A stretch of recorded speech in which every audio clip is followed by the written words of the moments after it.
కనుక ప్రతి ఒక్కరూ మరి దేవుని యొక్క మాటలు వినడానికి ఇష్టపడాలని ప్రభుపేట మనం చేసుకుంటున్నాము. దేవుని యొక్క మాటలో ఎలాంటి అంట, దేవుని యొక్క మాటలు ఎలాంటి, మా కాదు వస్తున్నారు, బైబిల్లో ఉన్న ఎలాంటి అంటారా? దేవుని మాటలు ఎలాంటి చెప్పండి. ఇంకా ఇంకా చుత్తి లాంటివి, ఇంకా సబ్బు లాంటివి, ఇంకా చెప్పండమ్మా కదా. అద్దం లాంటివి. అవునా? అద్దంలో మనం చూసుకున్నప్పుడు ఏం కనబడిద్ది? మన రూపం కనబడిద్ది కదా అద్దంలో మనం చూసుకున్నప్పుడు. అబ్బో, ఒక్కొక్కరు అద్దం దగ్గరికి పోయినప్పుడు ఎంత ఇరుచుకుంటారు కదా. ఎంత మీరే కాదు, అందరికి, మగోళ్ళు కూడా అంతే లేండి. మగోళ్ళు కూడా తక్కువలేమి కాదు. కాకపోతే మీరు కనపడతారో వాళ్ళు కనపడరు. మీరు ఎవరు లేనప్పుడు అద్దం దగ్గరికి పోయి ఇరుచుకుంటా ఉంటారు. అద్దం దగ్గర మనకి ఏం కనబడిద్ది? మన రూపం కనబడిద్ది కదమ్మా, రూపము. ఇప్పుడు మనం చక్కగా ఉన్నాం అనుకోండి కదా, చక్కగా ఉంటే మన రూపాలు చూసి మనమే ముడిచిపోతూ ఉంటాం. అబ్బో, నేను ఎంత బాగున్నాను, ఎంత అందంగా ఉన్నాను, నా ముక్కు ఎలా ఉందో, నా చెవు ఎలా ఉందో. సరే, కొంతమంది ముక్కులు చక్కగా ఉండవు, కొంతమంది చెవులు చక్కగా ఉండవు, కొంతమంది వికారంగా ఉంటారు. వాళ్ళని చూసి అర్థం తగ్గిపోయి ఏం చూసి ఎలా అనుకుంటారు? చీ, నేను ఇలా ఉన్నాను ఏదమ్మా అనుకుంటారా లేదా? అంటే మంచిని చూపించింది అద్దము, చెడుని కూడా చూపించింది కదా. మంచి చూపించింది అద్దము, మనలో ఉన్న మార్గం కూడా చూపించింది. అంటే అద్దము అంత గొప్పదన్నమాట. అందుకే వాక్యము కూడా అద్దం లాంటిదని దేవుడిని చెప్పాయంటే, వాక్యములో మన రూపాన్ని మనం చూసుకుంటాం. దేవుని స్తోత్రం, హల్లెలూయా. ఇప్పుడు వాక్యంలో మన రూపాన్ని మనం చూసుకున్నప్పుడు నేను బాగలేను అనుకోండి, బాగలేదని పోతామా వాక్యం దగ్గర నుంచి? కాదు. ఆ మరకని ఏం చేసుకుంటాం? సరి చేసుకుంటాం. ఆ మరకనే సరి చేసుకుంటాం కదా. ఈరోజు చాలా మంది ప్లాస్టిక్ సర్జరీస్ వచ్చినాయి కదా. అంటే సర్జరీస్ చేసుకోవటము, మనము ఒక వికారంగా ఉన్నా కానీ, మన అవయాలు కొంచెం బాగలేకపోయినా, ముక్కు అటు ఇట్టున్నా, చెవు అటు ఇట్టున్నా, మన రూపం అటు ఇటు ఉన్నా కానీ సరి చేసుకుంటారు కదమ్మా. సరి చేసుకుంటున్నారు. ఎందుకంటే మన రూపం ఇతరులకు బాగుండాలని, ఇతరులకి అందంగా ఉండాలని. ఇప్పుడు మన రూపము ఎవరికి బాగుండాలి? యేసయ్యకు బాగుండాలి. మన రూపము ఎవరికి బాగుండాలి? యేసయ్యకు బాగుండాలి. యేసయ్యకు బాగుండాలంటే మనము వాక్యం ద్వారా సరిదిద్దుకోవాలి.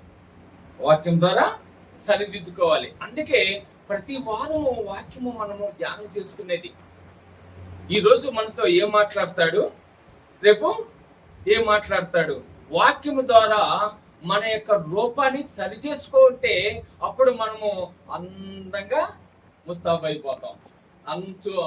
ఎదుటి వాళ్ళకి ఇష్టంగా ఉంటాము. మన ప్రియుడైన యేసుకి ఇష్టంగా ఉంటాము కదా. వాక్యము అలాంటిది. కనుక వాక్యము మనము వినాలి. ఆ వాక్యాన్ని మన హృదయంలో భద్రపరుచుకోవాలి. ఆ భద్రపరుచుకున్న వాక్యం ప్రకారంగా జీవించడము నేర్చుకోవాలి. తెలుసా, రాక్షసులు మనం సినిమాల్లో చూసిన వాళ్ళు చాలా మంది ఉన్నారు. నేను కూడా సినిమా పిచ్చాను ఒకప్పుడు. ఎంత పిచ్చాను అంటే, నేను చదువుకున్న రోజులో నేను చదువుకున్న పుస్తకాలు అమ్మేసి సినిమాలు చూశాను. అంత దౌర్భాగ్యం కదా. ఇప్పుడైతే దేవుళ్ళకి వచ్చినాక సినిమాలు మనము చూడకూడదు, మానేసాం. మంచిది. అయితే సినిమాల్లో చూసేటప్పుడు రాక్షసులు చూపిస్తారు కదా. ఎలా చూపిస్తారమ్మా? దంతము లాంటి పెదాలు, అది దంతములు పొడుగ్గా వచ్చేసి పెదవుల నుంచి బయటకు వచ్చేసి కారంగా కనబడుతూ, తల మీద ఏముంటాయి? కొమ్ములు ఉంటాయి. నల్లగా ఉంటారు కదా, నల్లగా ఉంటారు. కానీ రాక్షసులు యాక్చువల్ అలా ఉండరంట. రాక్షసులు వాళ్ళు ఆ మనుషు స్వభావం అలా ఉంటది. రాక్షసులు ఇంత భయంకరంగా ఉంటారు అనేది. ఇప్పుడు చాలా మంది చూడు, చెడ్డోళ్ళు చూసినట్టయితే మనము రౌడీలను చూస్తూ ఉంటాము, చెడ్డ వాళ్ళని చూస్తూ ఉంటాము.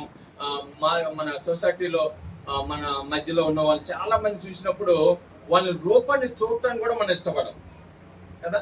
ఎవరైనా ఒక వీధి రౌడీ అనుకోండి, వీధి రౌడీ ఉన్నప్పుడు వాడిని ఎలా ఊహించుకుంటామంటే, మన హృదయంలో ఆయన ఒక భయంకరుడు, అంతే కదా.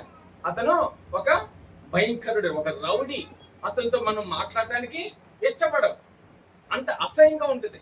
ఇప్పుడు ఆ దేవుడు అంత అసహ్యంగా ఉంటే, అంటే ఆ రూపం అంటే మన హృదయాంతరంగ రూపము, మన హృదయములో ఈ లోక సంబంధమైన వాటిని నింపుకొని మనం ఉన్నప్పుడు యేసయ్య కూడా మన అలా చూస్తారంట. అందుకే చూడండి, సాతానుడు కూడా వాడికి ఒక్క రూపం ఉండదు. వాడి సాతానుడికి ఒక రూపం ఉంటుందా? ఏదైనా తోటలో ఏ రూపంతో వచ్చాడు? పాము రూపంలో వచ్చాడు కదా. యేసయ్యని కొండ మీద తీసుకుపోయినప్పుడు ఏ రూపంతో వచ్చాడు? కొండ మీద తీసుకెళ్లి ఈ యొక్క రాళ్ళు రొట్టెలుగా చేసుకొని తినమన్నప్పుడు ఏ రూపంతో వస్తాడు ఆయన? ఆయన వెనకాల ఒక తోక ఉంటుంది కదా, మళ్ళీ ఒక మనిషిలాగానే ఒక రాక్షసుడిగా ఉంటాడు అనమాట. ఒక్కొక్క రూపము, ఒక్కొక్క సమయంలో ఒక్కొక్క రూపంతో వస్తా ఉంటాడు. కనుక ఆ వికృతమైన రూపము ఉన్నవాళ్ళు మనుషులే కాదు, దేవుడు కూడా అసహించుకుంటాడు. అందుకే నిర్మలమైన సాత్వికమైన మనసు ఎవరైనా దేవుని యొక్క పోలికల్లో ఉన్న వాళ్ళని ఎందుకు వాళ్ళు ఇష్టపడతారంటే, వాళ్ళు దైవత్వం ఉంది కాబట్టి, దేవుని యొక్క హృదయం ఉంది కాబట్టి. అందుకే ఆ దేవుని యొక్క రూపంలోకి మనం మార్చబడాలంటే దేవుని యొక్క వాక్యము చాలా ప్రాముఖ్యమైంది. దేవుని వాక్యము విని వదిలిపెట్టకండి. విన్న వాక్యాన్ని, ఆ వాక్యం భావం ఏంటి, ఆ వాక్య రూపంగా నేను ఎలా జీవించాలి అనేది ఆలోచన చేసుకున్నప్పుడు వాళ్ళు ఉన్నతమైన స్థితిలో ఉంటారు. అందుకే వాక్యము అర్థం లాంటిది అంటారు. చాలా మంచిది. ఇప్పుడు దేవుని పెట్టారా, ఎందుకంటే వాక్యం మీరు అంత శ్రద్ధగా వింటారని. చాలా మంది ఫోన్లు తెచ్చుకుంటా ఉంటారు, మన మందిరంలోకి ఫోన్లతో వస్తూ ఉంటారు. ఫోన్లు వచ్చినప్పుడు బయటకు వెళ్తా ఉంటారు, మాట్లాడుతూ ఉంటారు. కొంతమంది ఇక్కడే చాటుగా వెనకాలే ఉండి హలో హలో హలో చెప్పు ఏంటంటే అసలుకి దేవుని సన్నిధి పవిత్రమైన మందిరము. ఒక 2 గంటలు లేదా 1 గంట పాటల సమయంలో ఒకవేళ మీరు అటు ఇటుగా ఉన్నా కానీ వాక్యం సమయంలోకి మనము పరిపూర్ణంగా సమర్పించుకోవాలి. ఎలాంటి డిస్టర్బెన్స్ అవ్వకూడదు. మనము నీ వల్ల నీ ఫోన్ వచ్చి నువ్వు ఫోన్లో మాట్లాడుతుంటే పక్కన వాళ్ళు డిస్టర్బ్ అవుతారు కదా, ఆ పక్కన వల్ల వాళ్ళు ఆ వాక్యం సరిగ్గా వినలేకపోతుంటారు కదా. అందుకే ప్రతి ఒక్కరు ఎవరైనా కానీ ఫోన్ ప్రాముఖ్యమైనది కాదు. ఇక్కడ దేవుడు ప్రాముఖ్యమైన వాడు.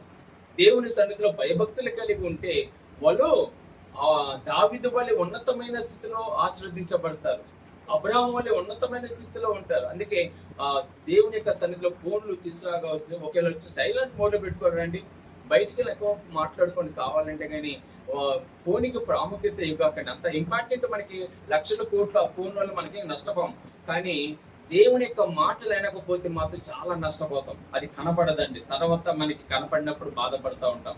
కనుక దేవుని యొక్క వాక్యము అందరూ శ్రద్ధగా వినాలని ప్రభుపేట మనం చేసుకుంటే మీ ఫోన్లు సైలెంట్ మోడ్లో పెట్టుకోండి.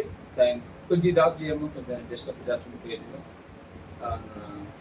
కూలర్ ఆఫ్ చేసి.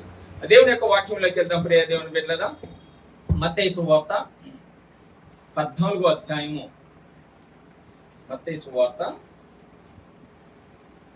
14వ అధ్యాయము 22వ వచనము చదువుకొని మనము ప్రార్థన చేసుకుని వాక్యంలోకి వెళ్దాం. చదువమ్మా.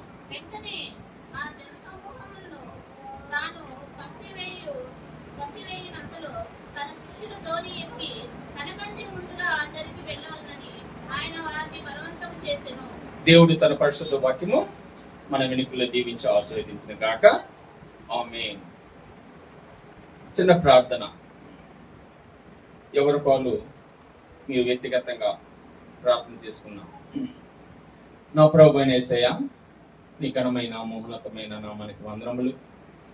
ప్రభువా, నేను నీ బిడ్డలమి, నీ ప్రజలమి, నీవు మీది గొర్రెలు నాయన.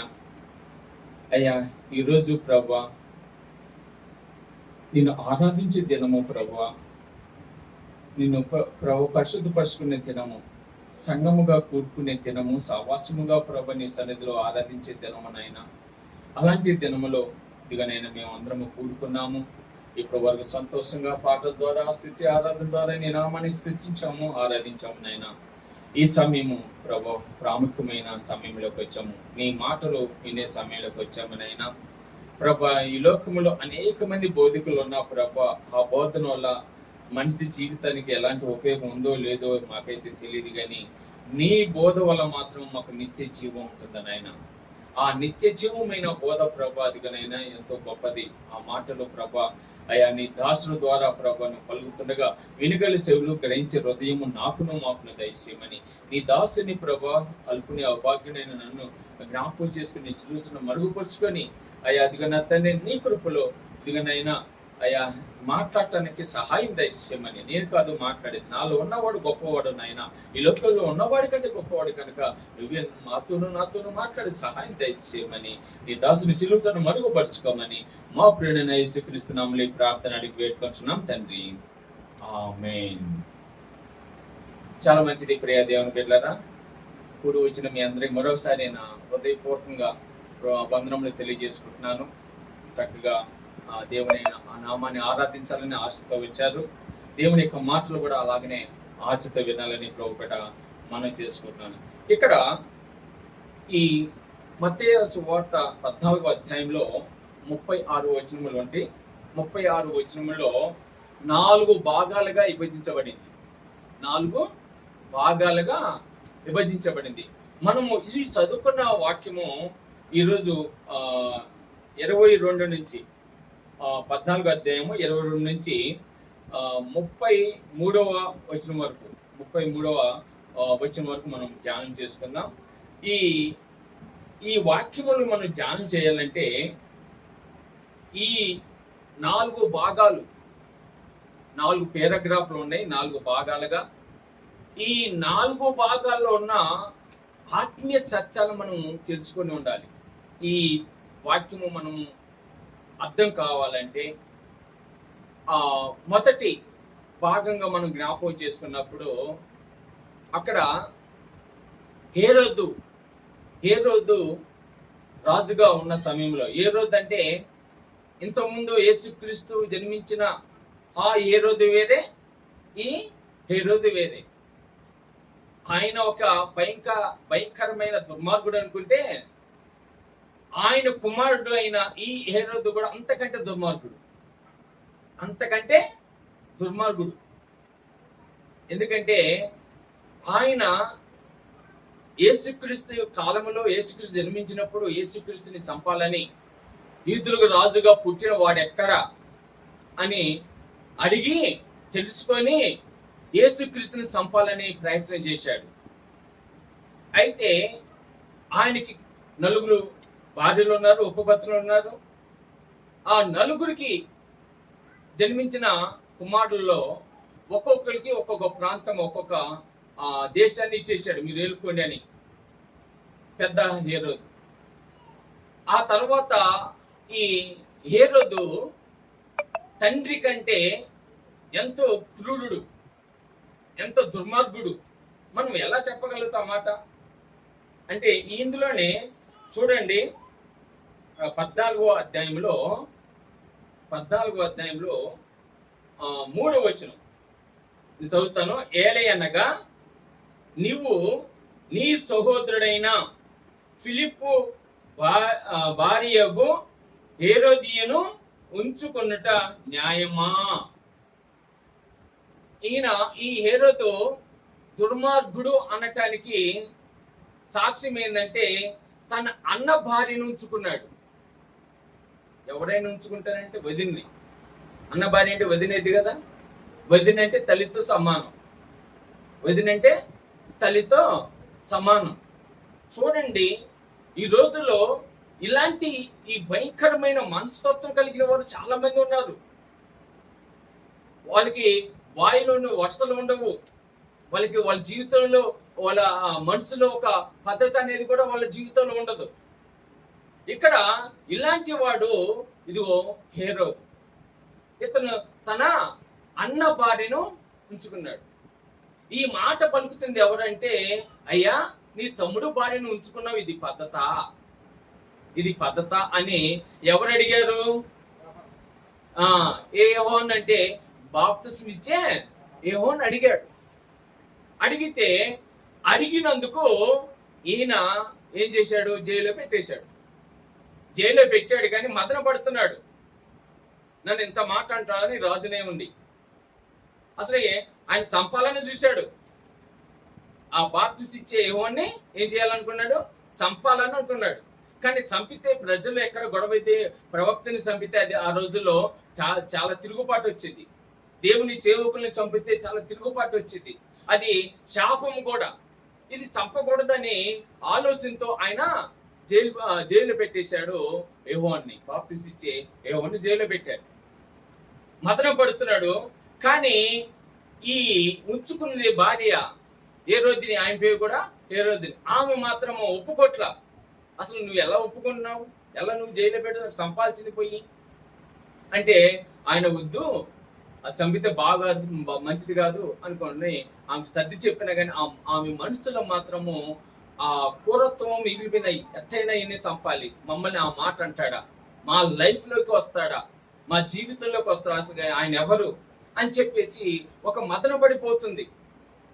మదన పడిపోతూ సమయం కోసం వెయిటింగ్ లో ఉన్నారు. అయితే ఇతనికి ఈ హేరోదికి జన్మదినం వేడుక జరుపుకోవాలని ఆశ, పుట్టినరోజు పండుగ చేసుకోవాలని ఆశ కలిగాడు.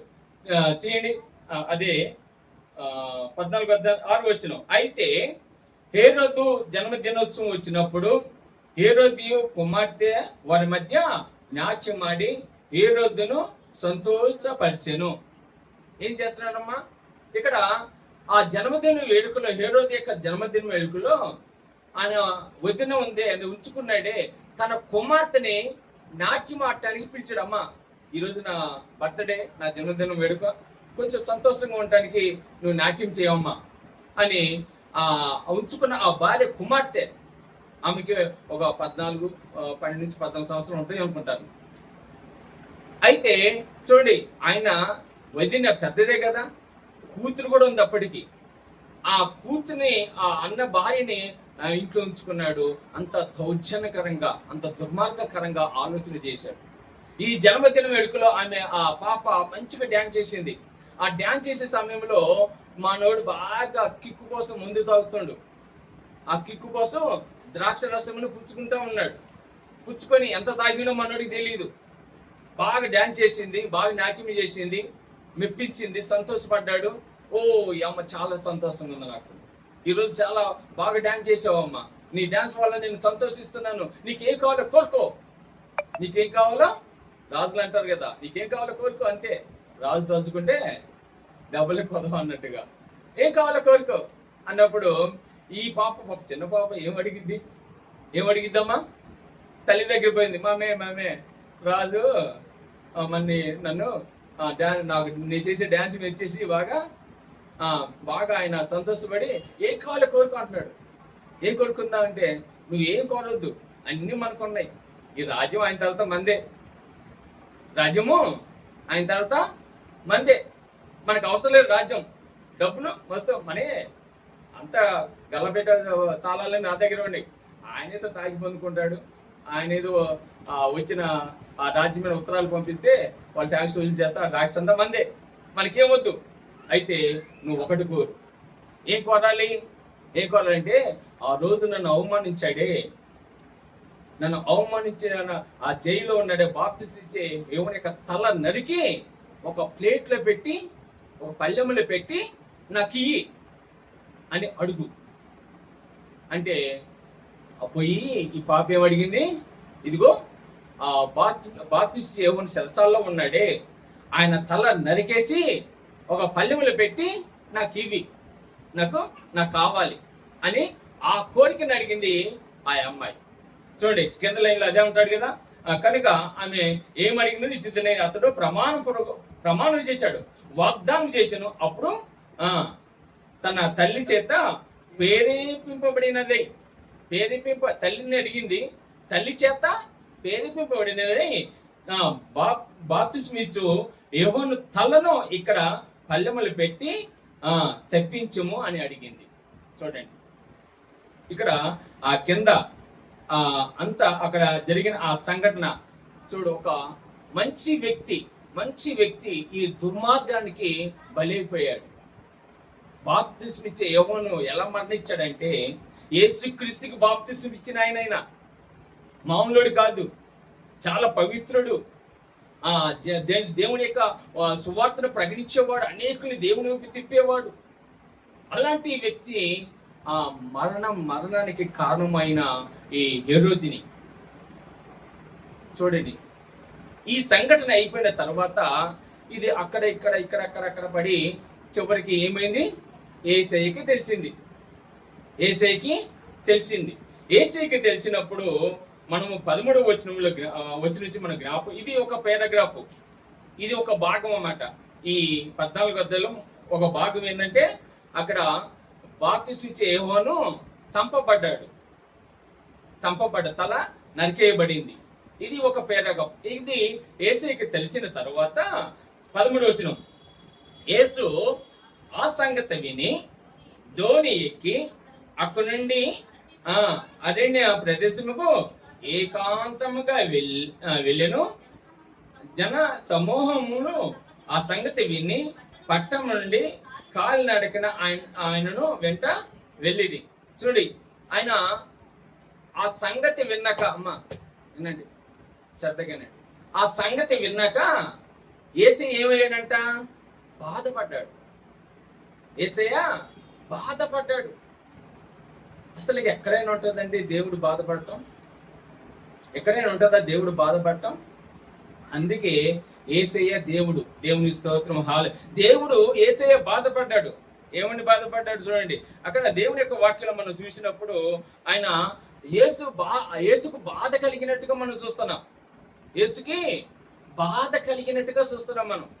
అందుకే ఆయన ఏకాంతంగా ఉండటానికి, మనకి ఏమన్నా బాధ కలిగింది అనుకోండి ఏమన్నా మనకి బాధ కలిగినప్పుడు, కష్టం కలిగినప్పుడు, శ్రమ కలిగినప్పుడు మనం ఏం చేస్తుంటే మన మూడ్ ఆఫ్ అయిపోయింది.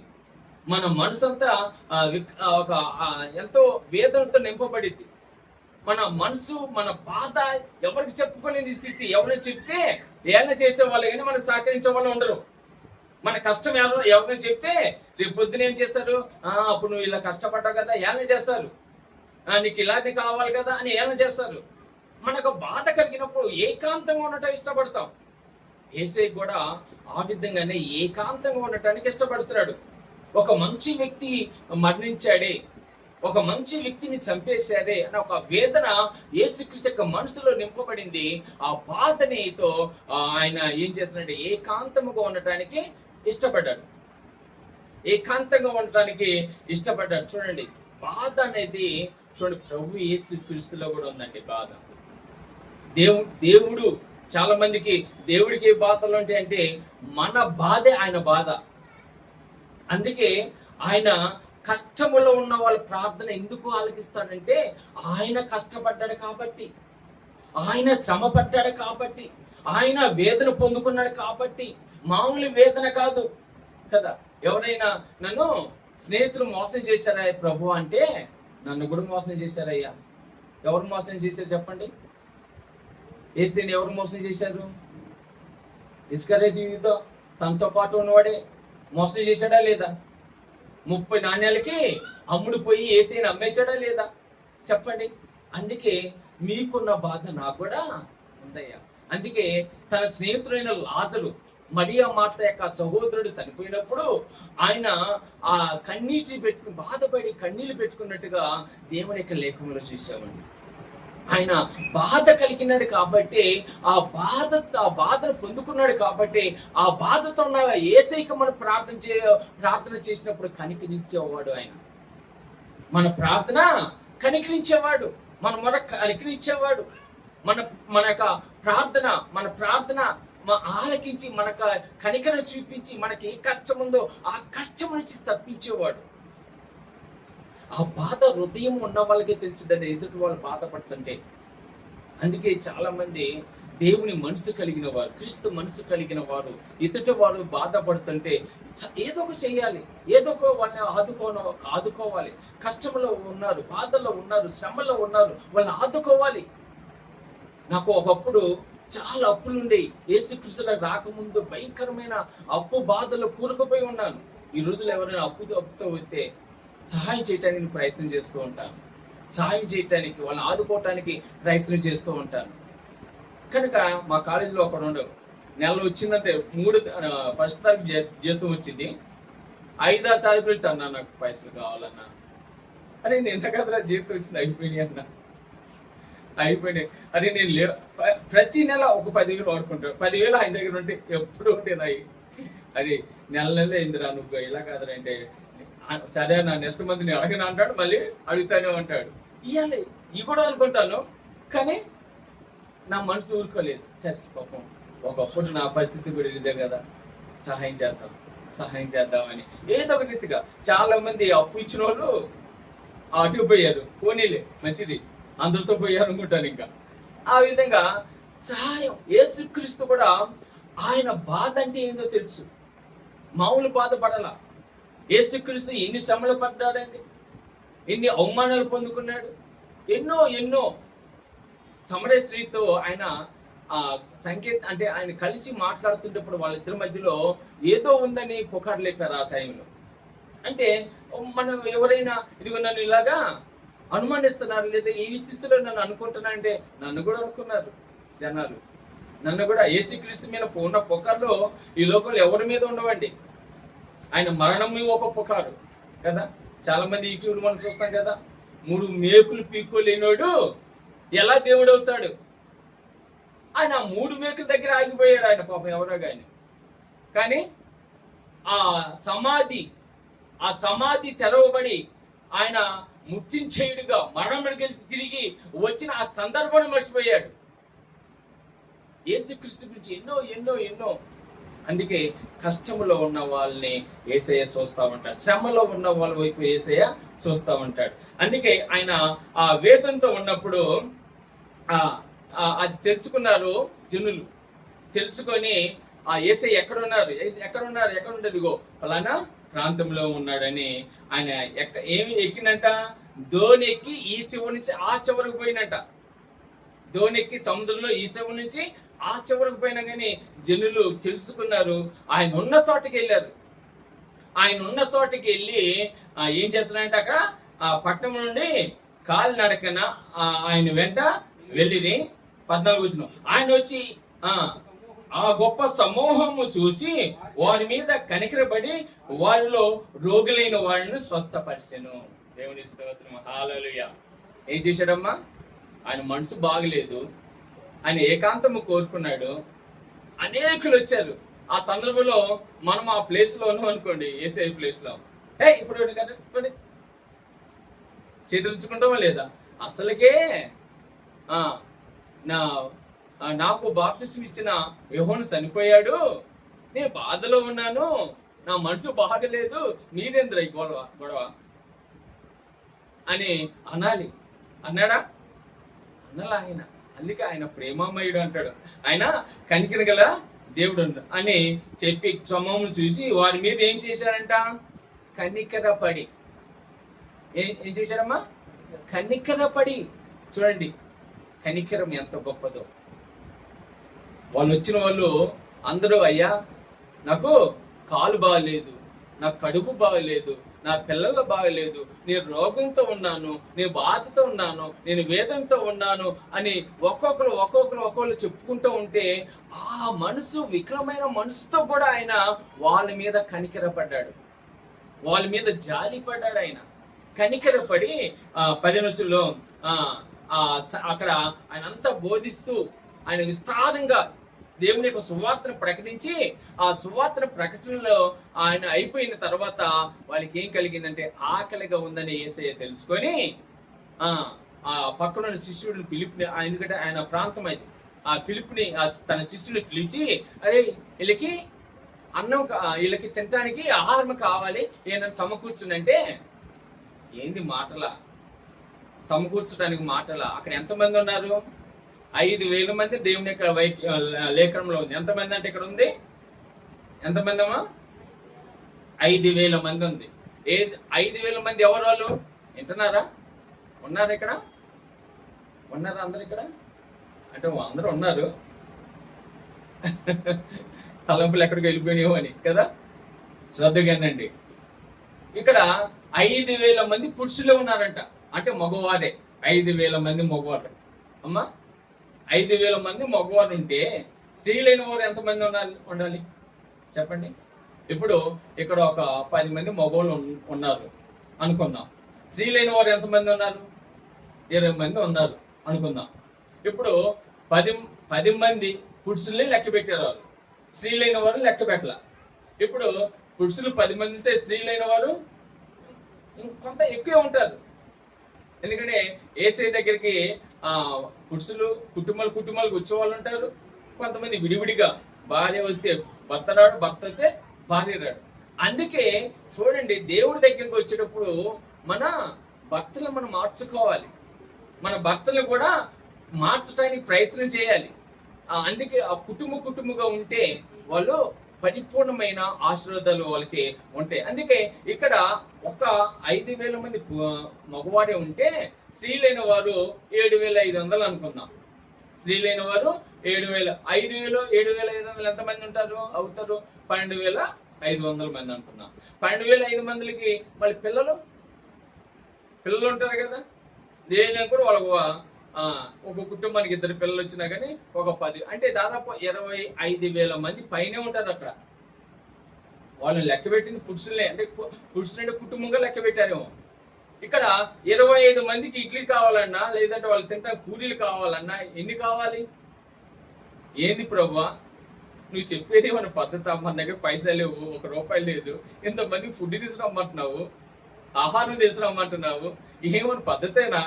మా దగ్గర చూస్తే ఏమి లేవు, ఏం చేయాలి ప్రభు అంటే, సరే ఇక్కడ ఎవరి దగ్గర ఏమన్నా చూడండి, ఒక పిల్లోడి దగ్గర 2 చేపలు 5 రొట్టెలు, ఆ 2 చేపల్ని 5 రొట్టెల్ని యేసయ్య ప్రార్థన చేయగా అక్కడ 5,000 మంది, సరే మిగతా వాళ్ళు తీసే వాక్యం ప్రకారంగా 5,000 మంది భుజించి ఇంకా ఎన్ని గంపలు మిగిలి అంట? 12 గంపలు మిగిలి. అక్కడ మనం జ్ఞాపకం చేసుకున్నప్పుడు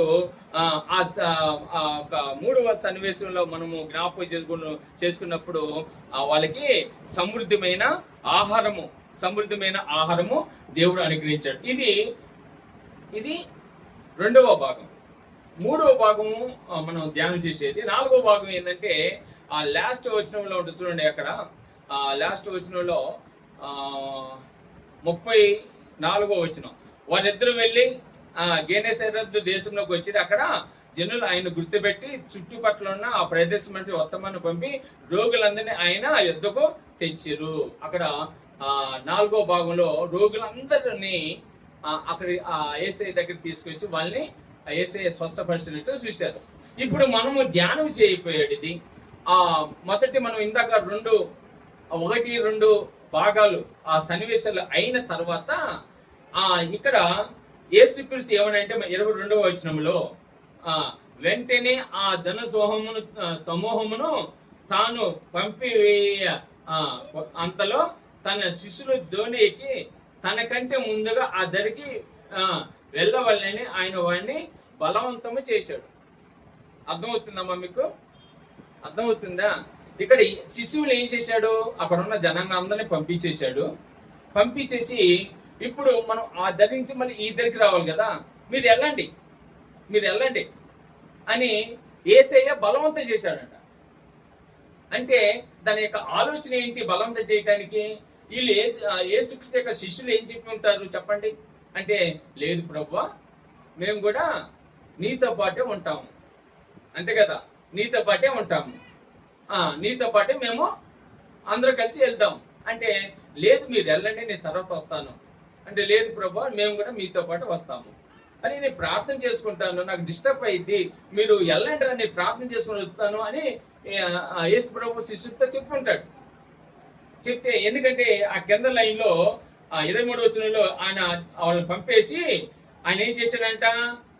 ప్రార్థన చేయుటకు ఏకాంతముగా కొండ ఎక్కి కదా, ఆయన ప్రార్థన చేసుకోవటం, యేసు ప్రభు ప్రార్థన చేసుకోవటానికి ఏకాంతముగా కొండెక్కాడు. ఇప్పుడు వీళ్ళు ఉంటే డిస్టర్బ్ ఏమని వీళ్ళు పొమ్మన్నాడు. నేను వస్తాను, నేను రానని చెప్పట్లా, నేను వస్తాను, మీరు వెళ్ళండి అంటే వాళ్ళు మారం చేసి ఉంటారు. కాదు, మీరు ప్రార్థన చేసుకుని ప్రభు దూరంగా మేము వెళ్ళి అక్కడ మేము మోకరిస్తాం, మీ ప్రార్థన నాకు తెలుసులేరా, మీరు సరిగ్గా ప్రార్థన చేయలేరు, మీ ప్రార్థనలు పాడలేరు సరిగా మీరు నాకు ఎట్టైనా మీరు ముచ్చట్లు పెట్టుకుంటారు ఏమో, వద్దు మీరు వెళ్ళండి అంటే వాళ్ళు మారం వేసి ఉంటారు. అక్కడ కొంచెం యేసు కోపడినట్లుగా మనం చూస్తూ ఉంటాం. మీరు వెళ్ళండి అని గట్టిగా గదిని ఉంటాడు. అప్పుడే వాళ్ళు ఇంకా భయపడి బయలుదేరుంటారు. ఆ బయలుదేరిన తర్వాత ఆయన ఏకాంతముగా ప్రార్థనలకు వెళ్ళాడు. ఏమ్మా, ఏకాంతముగా ప్రార్థనలకు వెళ్ళాడు. ఇప్పుడు ఇక్కడ వాళ్ళు ఎందుకు ఏకాంతంగా వెళ్ళారు? ఇక్కడ యేసు ప్రభు ఎందుకు ప్రార్థన చేస్తున్నాడు? ఇక్కడ యేసు ప్రభు ఎవరి గురించి ప్రార్థన, ఇది మనకి మెయిన్ అంశం ఈరోజు. యేసుక్రీస్తు ప్రార్థన చేస్తున్నాడు. ఎవరి గురించి చేస్తున్నాడు, ఎందుకు చేస్తున్నాడు, అదే మనం తెలుసుకోవాలి. ఇక్కడ యేసుక్రీస్తు ప్రార్థనలోకి దిగాల్సిన అవసరత ఏంటి, ప్రార్థన చేసుకోవాల్సిన అవసరత ఏంటి? యేసుక్రీస్తుకి ఏ అవసరత లేదు. మనకు కావాల్సిన అవసరతను మన ప్రార్థనలో పెడతా. ఏసైకి ఏమనుందమ్మా? ఏసైకి ఏమనుందా? ఆయన శ్రీమంతుడైన దేవుడు, ఆయనకి ఆర్థికంగా ఏ అవసరం లేదు. ఆయనే పరమ వైద్యుడు, ఆయనకి ఆరోగ్యమేం పాడు కాదు. ఆయన ఉన్నతమైన వాడు. ఆయన శ్రమల్లోనూ కష్టముల్లోనూ అన్నిట్లోనూ తట్టుకొని బలాఢ్యుడైన దేవుడు. ఆయనకి ఏ యొక్క అవసరత లేదు. కానీ ఎందుకు ఆయన ప్రార్థన చేయాల్సి వచ్చింది అనేది మనం ఇక్కడ సరిగా అర్థం చేసుకొని ఆ ప్రార్థన ఎవరి కోసం అనేది మనం తెలుసుకుంటే మనం ధన్యులు అవుతాం. ఆమేన్, హల్లెలూయా. ఇక్కడ చూడండి, ఇక్కడ ఫస్ట్ ఏం చేశాడు? ధోని ఎక్కించి తన శిష్యుల్ని వెళ్ళమన్నాడు. తర్వాత యేసుక్రీస్తు ఏం చేశాడమ్మా? ప్రార్థన చేసుకుంటున్నారు.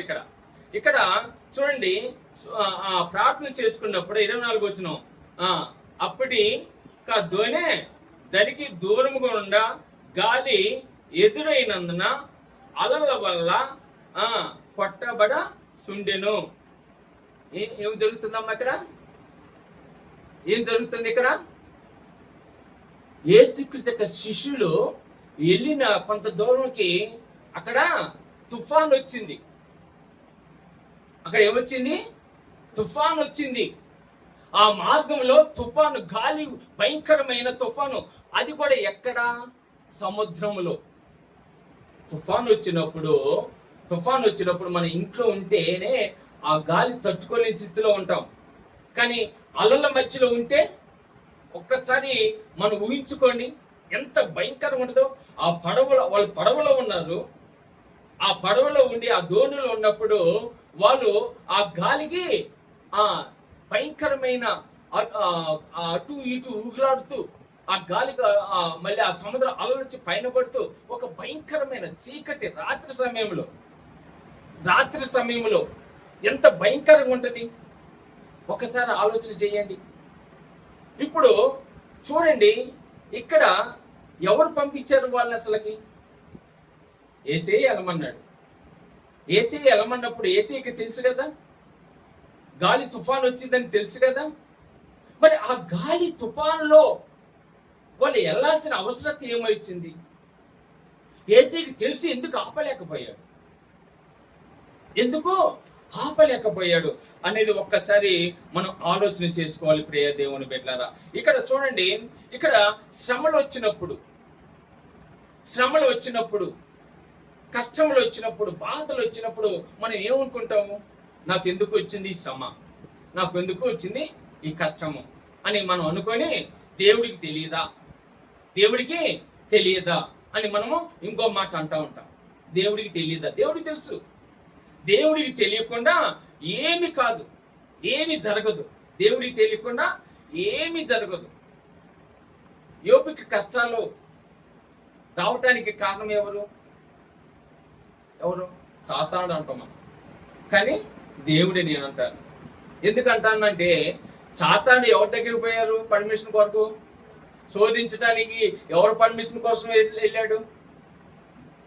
దేవుడు పర్మిషన్ ఇవ్వమని అడిగాడు. దేవుడు పర్మిషన్ ఇస్తేనే సాతాను శోధన పెట్టగలిగాడు, లేకపోతే శోధన రాదు. సాతాను ఏ శోధన పెట్టాలన్నా దేవుడు పర్మిషన్ తీసుకుంటేనే మనకి శ్రమలు వస్తాయి. దేవుడు పర్మిషన్ ఇవ్వకపోతే ఏ శ్రమలు రాదు, ఏ కష్టం రాదు, ఏ రోగము రాదు. ఎందుకంటే దేవుడు అంత గొప్పవాడు కనుక. ఇక్కడ ఆ శ్రమలు వచ్చినప్పటికీ ఇక్కడ చూడండి, ఆ శ్రమలు ఒక శ్రమ ఎందుకు వచ్చిందంటే మనము చేసిన దేవునికి వ్యతిరేకమైన కార్యముల వల్ల మనకి శ్రమలు వస్తాయి. దేవునికి ఆజ్ఞ అతిక్రమమే పాపము. ఆజ్ఞ ఎవరు పెట్టారు? దేవుడు పెట్టాడు. ఇది పరిశుద్ధమైన దినము, ఈ దినము మీరు ఆరాధించుకోవాలి. కానీ మనం ఎన్నిసార్లు మానేస్తాము? నెలలో ఎన్నిసార్లు మానేస్తాము? సంవత్సరాలు ఎన్నిసార్లు మానేస్తాము మందిరానికి? ఆజ్ఞ తప్పుతున్నామా లేదా?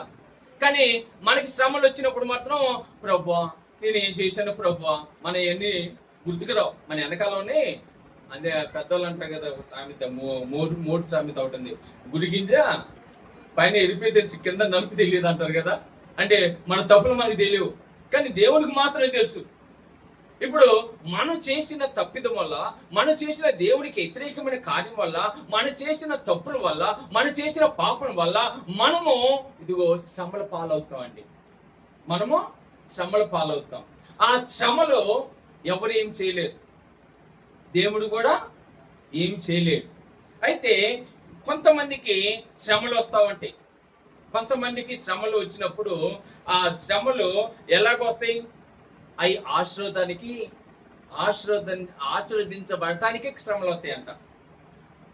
ఫస్ట్ శ్రమ వచ్చిందేమో మన తప్పిద వల్ల, ఒక శ్రమ వస్తేనేమో అది దేవుని యొక్క కృప వల్ల. ఇప్పుడు చూడండి, అపొస్తలుడైన పౌలు గారు తెలుసు కదా. పౌలు గారికి భయంకరమైన రోగం ఉంది. ఆయన ప్రార్థన చేస్తే ఏమైంది? అనేకులకి ఆయన ప్రార్థన కూడా ఎగిరి గంతులేసి ప్రార్థన చేయాల్సిన పని లేదు. ప్రభువా స్వస్థపరచును కాక అంటే స్వస్థపరచబడతారు. ఆయన చేతి గుడ్డ ఉంది కదా, చేతి గుడ్డ తగిలితే చాలు స్వస్థ పొందుకుంటారు. కానీ అలాంటి ఆయనకి రోగము ఉంది. మరి ఆ రోగం ఆయన ప్రార్థనలు తగ్గలేదే. ప్రభుని అడిగి ఉంటాడు, ప్రభా అందరూ ఇదిగో నీ ప్రార్థన చేస్తుంటే స్వస్థ పొందుకుంటున్నారు, బాగుపడుతున్నారు, నా చేతి రుమాలు కూడా స్వస్థ కలుగుతుంది, నా నీడ కూడా స్వస్థ కలుగుతుంది, ప్రభా ఎందుకు ప్రభా నాకు ఈ రోగం తగ్గట్లేదు అంటే అది మంచికే. మరొక మంచిది అంటారు కదా, ఎందుకంటే మంచి సంరక్షణలో ఉత్తుకోండి అన్నట్టుగా.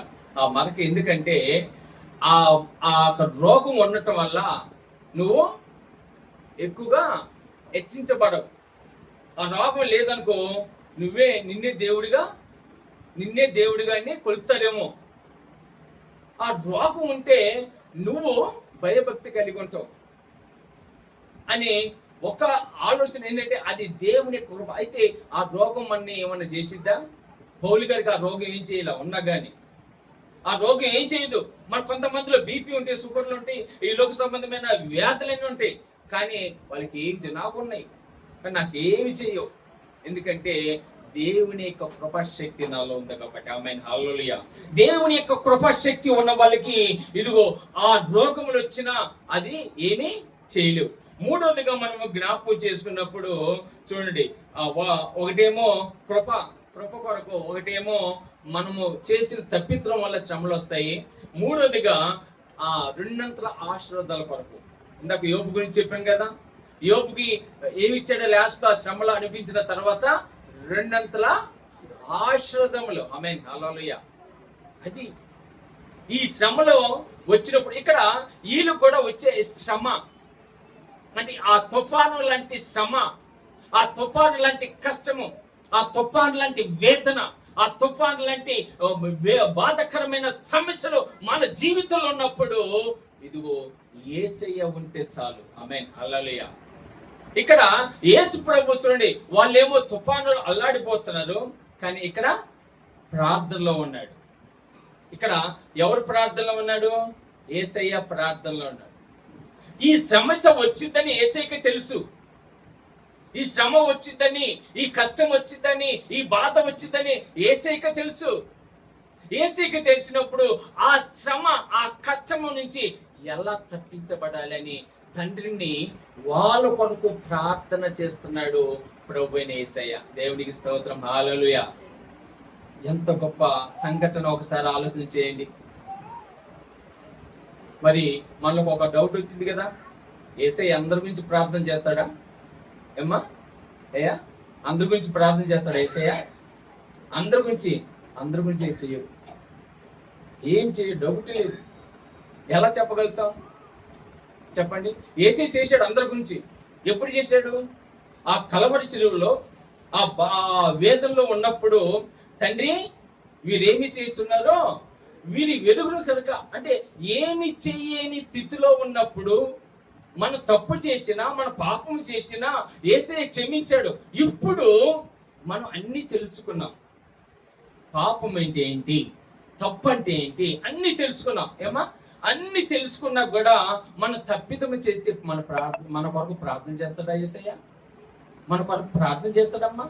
అన్ని తెలిసి మనము దేవుని తునికరిస్తున్నాము, మన గురించి ప్రార్థన చేస్తాడా? అయ్యా, నువ్వు ఇచ్చిన ఆ రక్షణ నిలబెట్టుకోలేకపోయాను, నా గురించి ప్రార్థన చేయంటే చేస్తాడా?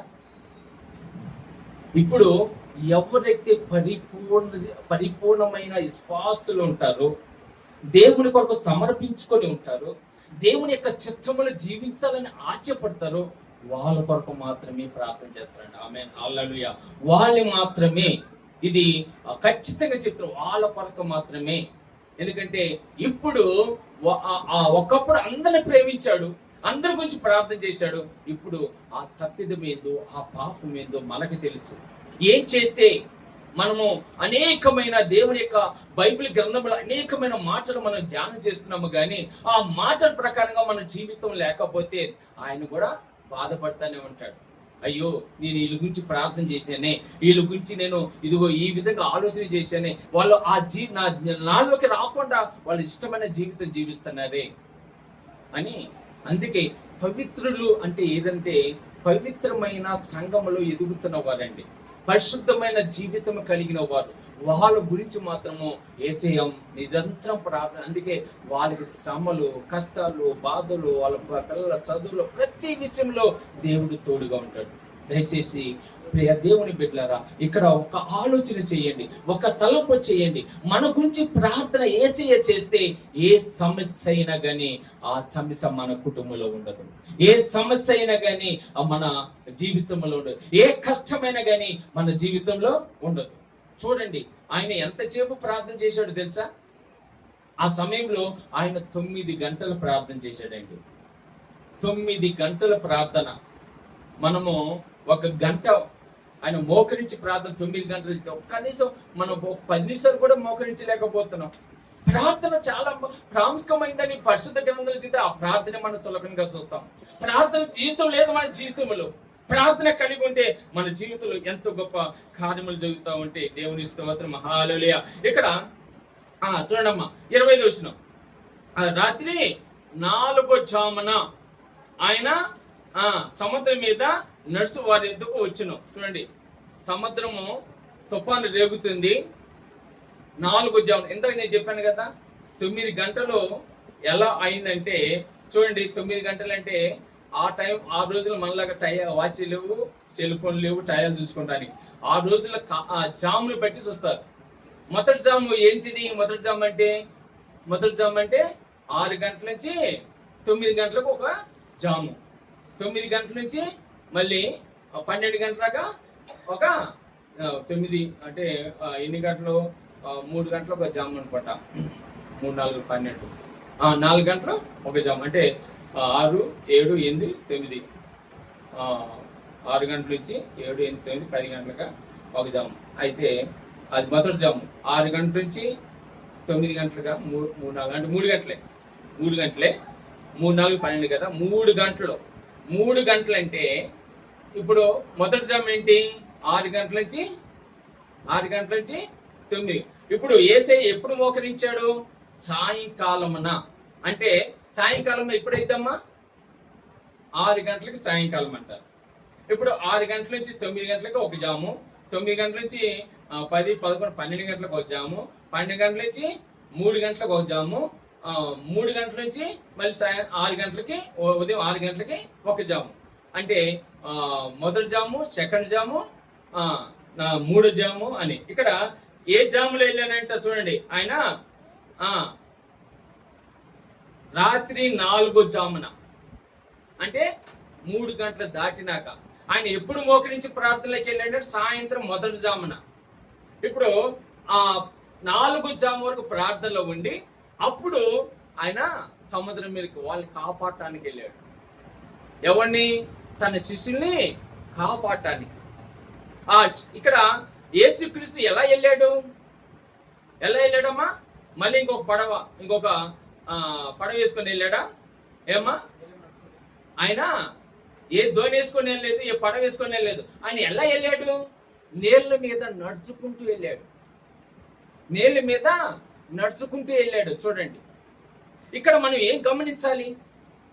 ఒకసారి ఆలోచించండి. ఆయన ప్రార్థన చేశాడు కదా, 9 గంటలు ప్రార్థన చేశాడు. తండ్రి నువ్వు కాపాడంటే తండ్రి కాపాడలేడా? ఆ తుఫాను ఆపలేడా? ఆ గాలిని ఆపలేడా? ఆపగలడు.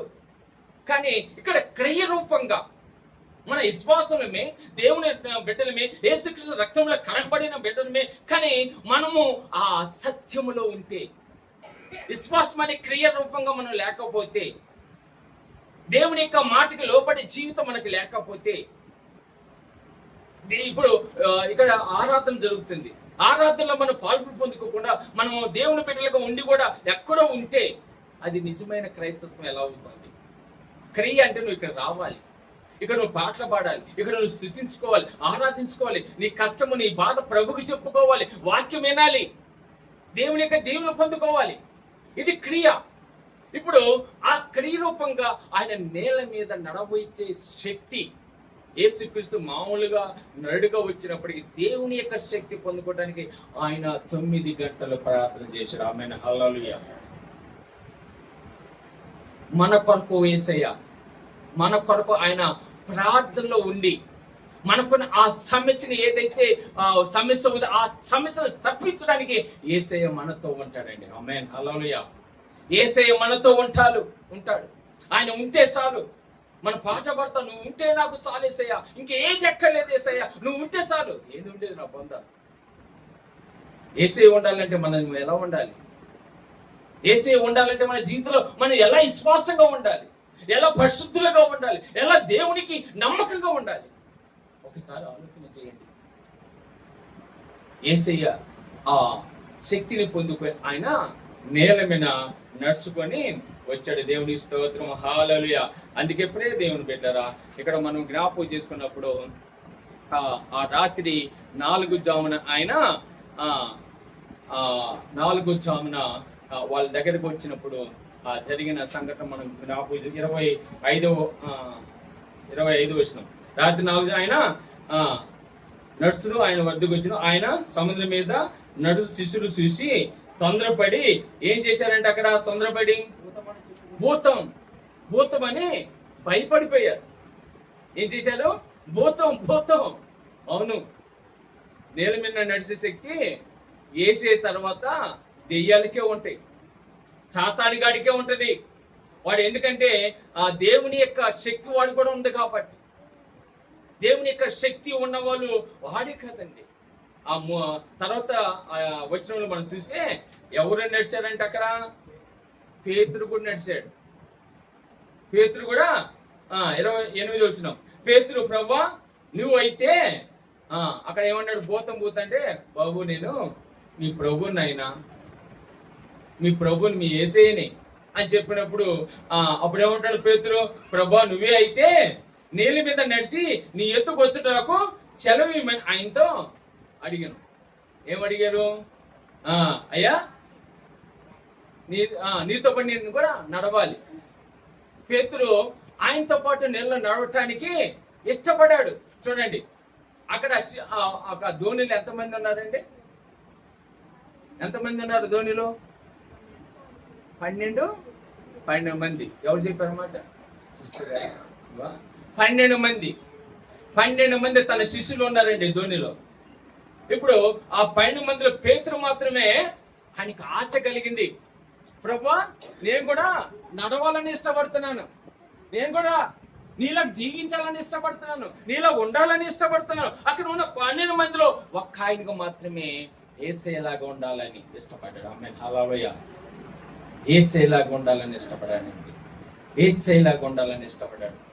ఈ రోజు మనము కూడా ప్రియ దేవుని బిడ్డలారా, అపొస్తలుడైన పౌలు చెప్పిన క్రీస్తును నేను పోలి నడుచుకుంటూ మీరును పోలి నడుచుకోండి. ఇప్పుడు యేసయ్యలాగా మనం ఉండాలి. క్రీస్తు మనసు కలిగిన వారిగా ఉన్నప్పుడు యేసు పోలిన వారిగా ఉండాలి. మనం యేసయ్యలాగా మనం జీవించాలి. అది మన జీవితంలో ఇంకా ఇంకా ఇంకా అదే పద్ధతి, అదే అదే అదే పాత చింతకాయ పచ్చడి మన జీవితంలో ఉంటే మనం దేవుని బిడ్డలుగా ఎలా జీవించగలుగుతాం? ఇక్కడ పేతురు మాత్రమే, నేను అనుకుంటాను అక్కడ మిగతా వాళ్ళు పేతురు అదే మునిగిపోతురా, ఆయన తోమని ఉంటాడు, తోమ డౌట్ తోమ అంట, అనుమానపు తోమ. ఆయనకి అసలుగా అనుమానం, అదే నువ్వు కాలు పెడితే మునిగిపోతారు, వదిలిన ఆయన అన్ని ఉంటాడు. అక్కడ నీకు అంత సీన్ లేదులే, ఆయన దేవుడు కాబట్టి నడిచాడు, నువ్వు ఎలా నడుతావు అని ఏళ్ళ చేసి ఉంటారు. చూడండి, మనం ఏదైనా ఒక కార్యం చేయాలంటే 10 మంది ఎనికి లాగటానికి చూస్తూ ఉంటారు, 10 మంది పడగొట్టడానికి చూస్తూ ఉంటాడు. మన్ని ఎల్లురా నీకు తోడుగా ఉంటాడు దేవుడు.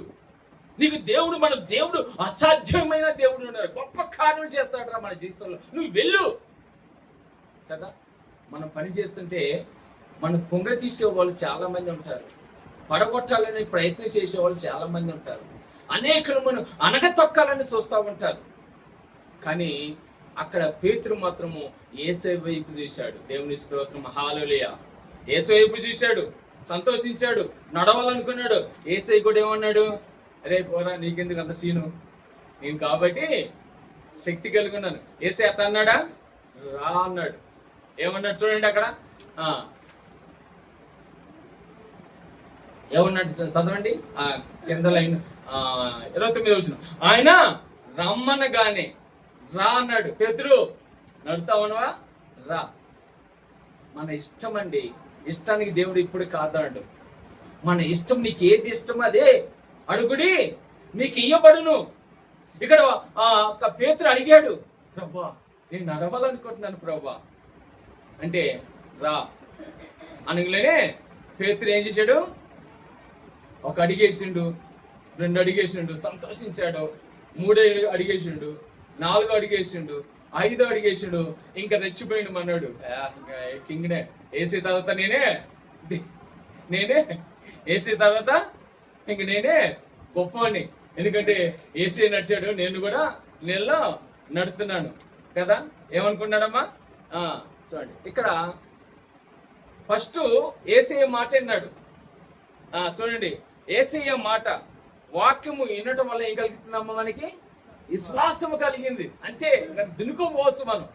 ఆ విశ్వాసం కడదారుకుంటే బాగుండు. కానీ ఏమైందంటే మధ్యలోకి పోయినాక మనడికి వెనక చూసాడు, అరే చూసావా మీకంటే గొప్ప నేను నీళ్ళలో నడుస్తున్నాను, ఇంక నన్ను మీరందరూ నాకు తలవంచాల్సిందే అని గర్వించుంటాడేమో మనోడు. ఏమ్మా? అందుకే చూడండి, గర్వము నాశనానికి ముందు నడుస్తుందంట. ఆయన ఎప్పుడైతే ఆయన హెచ్చించుకున్నాడో అప్పుడు మళ్ళీ మునిగిపోవటం జరిగింది. ప్రభువా, చూడండి అక్కడ ఆయన రమ్మనగానే పేతురు దేనికి యేసును వెళ్ళటకు నేల మీద నడిచిన గాని గాలిని చూసి భయపడి, ఇక్కడ భయపడ్డాడు, తర్వాత హెచ్చించుకున్నాడు కూడా. ఎందుకంటే గ్రేట్ కదా, మనసు యొక్క స్వభావం ఎలా ఉంటుందంటే, మనం కొంత ఏదైనా ఇతరుల కంటే బాగుండు అనుకుని కాలర్ ఎగరేసుకుంటాం కదా. మనం చూస్తూ ఉంటాం చాలా మంది, ఎంత యూట్యూబ్లో చూస్తామంటే లొంగి ఎదిగే కొద్దీ ఎలా ఉండాలమ్మా? ఎదిగే కొద్దీ ఒదిగి ఉండ దేవునికి కృతజ్ఞత చూపించాలి. ఇక్కడ భయపడిపోయాడు, గర్వించే దగ్గర ఏమో మొత్తం మీద మళ్ళీ మునగటము స్టార్ట్ అయింది. అప్పుడు ప్రభువా నన్ను రక్షించునని కేకలు వేసిన, ప్రభా మునిగిపోతున్నాను ఆయన. అంతలోనే తేలిపోయాడు, అంతలోనే గర్వించాడు, అంతలోనే తప్పిపోయాడు. నీటి మీద 4 అడుగులు వేసినా కానీ గొప్పే, తక్కువే కాదు, పేతురు గొప్పే. కానీ చూడండి, ఇక్కడ ఆయన నీటి మీద మునిగినా ఆయన మునకపోయినా అందరికంటే గ్రేటే. ఎందుకంటే ఆ తుఫాను యొక్క ప్రభావంలో, ఆ తుఫాను యొక్క సన్నివేశంలో ఏం జరిగిందంటే పేతురు ఎక్కువగా అనుభవం పొందుకున్నాడు. ఆ తుఫాను యొక్క అనుభవం ఎక్కువగా, ఎందుకంటే ప్రభువులో ఉన్న వాళ్ళు అనుభవం ఎక్కువగా ఉంటది. ఇక్కడ చూడండి, వెంటనే యేసు చేసాపి అతని పట్టుకొని అల్ప విశ్వాసి నువ్వెందుకు సందేహింపబడుతున్న అతనితో చెప్పాను. ఫస్ట్ భయపడ్డాడు కానీ ఆయన హృదయంలో సందేహం ఉంది. నేను నడుతానా లేదా అని సందేహం ఉంది. అందువల్లే ఆయన అల్ప విశ్వాసాన్ని అంటాడు. మనం అల్ప విశ్వాసులుగా ఉండకూడదండి, పరిపూర్ణమైన విశ్వాసులుగా ఉండాలి. తర్వాత పేతురు పరిపూర్ణమైన విశ్వాసం ఉండి హతసాక్షిగా మారిపోయాడు. అయితే ప్రియ దేవుని బిడ్డలారా, ఇక్కడ జరిగిన సంఘటన మనం చూసుకుంటే వారు ధోని ఎక్కినప్పుడు గాలి అణిగెను, అంతటా ధోనిలో నున్నవారు వచ్చి నువ్వు నిజంగా దేవుని కుమారుడు అని చెప్పి మొక్కిరి. దేవుని స్తోత్రం, హల్లెలూయా. చూడండి ప్రియ దేవుని బిడ్డలారా, ఇక్కడ ఆ భయంకరమైన ఆ తుఫాను గాలిలో ఆ ధోనిలో ఉన్నవారు ఎంత అల్లాడిపోయారు. ఆ ధోనిలో ఉన్నవారి కోసం ఎవరు ప్రార్థన చేశారు? యేసయ్య ప్రార్థన చేశాడు. మన జీవితంలో ఉన్న కష్టముల గురించి, మన జీవితంలో ఉన్న బాధల నుంచి మనము సమర్పణ కలిగి ఉంటే మన కొరకు కూడా యేసయ్య ప్రార్థన చేస్తాడు. ఆమేన్, హల్లెలూయా. మన కొరకు కూడా యేసయ్య యేసయ్య ప్రార్థన, మనం చేసుకునే ప్రార్థన వేరండి. మనం చేసుకునే ప్రార్థన చేసుకోవాలి, కానీ మనకంటే కూడా మన చేసే ప్రార్థన కంటే కూడా మన పక్షంగా యేసయ్య ప్రార్థన చేస్తే అప్పుడు మనము పొందుకోగలుగుతాం. మనము ఉన్న ఆ శ్రమల అన్నిటి నుంచి విడిపించబడతాం, ఆ కష్టం నుంచి విడిపించబడతాం, ఆ శ్రమ నుంచి సంతోషం పొందుకుంటాం మనం, ఆ కష్టం నుంచి సంతోషము విడుదల పొందుకుంటాం మనం. అందుకే బాధపడేవారు, దుఃఖపడేవారు, వేదన పడేవారు యేసు వైపు చూద్దాం. ప్రియ దేవుని బిడ్డలారా, వీళ్ళు యేసే వైపు చూశారు. అప్పుడు ఆ పెనుగాలిని, ఆ కష్టం నుంచి వాళ్ళు తప్పించబడి సంతోషముగా ఉండటానికి కారణమైంది. ఈరోజు ఇక్కడ ఉన్న మనము కూడా యేసయ్య ప్రార్థన, మన పక్షంగా ప్రార్థన చేసే ఆ యేసయ్య ప్రార్థన చేసేవాడిగా ఉండాలంటే మనము దేవుళ్ళు విశ్వాసంగా ఉండండి, నమ్మకంగా ఉండండి. అప్పుడు దేవుడు మనని ఉన్నతమైన స్థితిలో ఉండి మనము ఏ సమస్యలు రావండి. మనకి నిజంగా వచ్చే సమస్యలు అరకొరకంగా ఉన్నాయంటే కారణము మనము అల్ప విశ్వాసంలాగా ఉన్నామేమో. మన ధోనిలో యేసయ్య ఇంకొక వాక్యం ఉంటుంది. ఆ ధోనిలో యేసయ్య అంటే మన కుటుంబంలో యేసు ఉంటే ఎంత గొప్ప కార్యం లేదు, తర్వాత వివరిస్తాను. ఇక్కడ అర్థమైంది కదా, మన పక్షంగా యేసయ్య ప్రార్థన చేయాలంటే, మనకు ఇచ్చే కష్టం పోవాలంటే యేసయ్య మన పక్షంగా ప్రార్థన చేయాలి. యేసయ్య మన జీవితంలో ఉండాలి, మన కుటుంబంలో ఉండాలి, మనతో పాటు ఉండాలి. అప్పుడే వచ్చే ఏ పెనుగాలైనా, ఏ పెను తుఫానైనా నిన్నేమి చేయలేవు. ఆమేన్, హల్లెలూయా. నీ కుటుంబాన్ని ఏమి చేయలేవు, నీ బిడ్డల్ని ఏమి చేయలేవండి. విశ్వాసంగా జీవించండి, బలపడండి. దేవుళ్ళు ఇంకా అనేకమైన ఆత్మీయ సత్యములు తెలుసుకొని దేవుళ్ళు బలపడితే అప్పుడు మనము పరిపూర్ణమైన విశ్వాసులుగా ఉంటాము. ప్రభువైన యేసయ్య మనతో పాటు ఉంటాడు. మనతో పాటు ఉంటే మనకంతా సంతోషము. అలాంటి సంతోషము, ఆనందము ప్రతి ఒక్కళ్ళు కలిగి ఉండాలని కోరుకుంటూ ఈ మాటలు ముగిస్తున్న కొద్ది మాటలు దేవుడు దీవించి ఆశీర్వదించిన గాక. ఆమేన్. అందరూ లేచి నిలబెడితే త్వరగా మనం ముందుకెళ్దాం. మన మధ్యలో ఉన్న సోదరి శోభ సిస్టర్ ముందుకు వచ్చి పాట పాడుతాం.